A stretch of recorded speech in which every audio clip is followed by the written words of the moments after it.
நகை கடைக்காரர் அவள் உண்மை பேசுகிறாள் என்று ஒரு கணமும் நம்ப தயாராக இல்லை. அவள் இப்போது நகை கடைக்காரர் அவளை ஒரு திருடி என்று நினைத்து போலீசை அழைத்து விடுவார் என்று பயப்படத் தொடங்கினாள். அதனால் அவள் ஒரு அசைவில் நகை கடைக்காரரிடமிருந்து மோதிரத்தை திருப்பி பிடுங்கிக் கொண்டு சொன்னாள், சரி விடுங்க, உங்க கடையில இந்த மோதிரத்தை வாங்க போதுமான பணம் இருக்குன்னு எனக்கு தோணல. நான் வேற கடையில கேக்குறேன். தேங்க்ஸ்.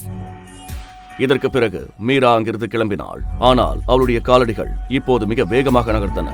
அவள் விரைவில் தன் வீட்டை அடைய விரும்பினாள். ஏனென்றால் நகை கடைக்காரர் நிச்சயம் போலீஸை அழைத்திருப்பார் என்று அவளுக்கு தோன்றியது. ஆனால் அவள் ஆட்டோ அல்லது டாக்ஸியை எடுப்பதற்கு முன்பே ஒரு பெரிய லக்ஸுரி கார் அவளுடைய வழியை தடுத்தது. அதிலிருந்து அடுத்த கணமே ஒரு விலையுயர்ந்த சூட் அணிந்த பெண் இறங்கினாள். ஹலோ மிஸ், என் பேரு ஆஷா.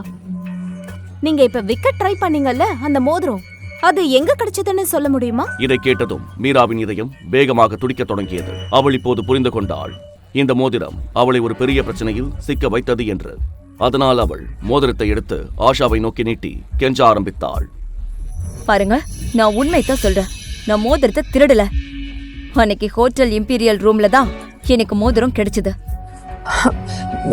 நீங்க மோதிரத்தை வச்சுக்கோங்க. முழு வீடியோவை பாக்கெட் FM தமிழ் யூடியூப் சேனலில் கண்டு மகிழுங்கள்.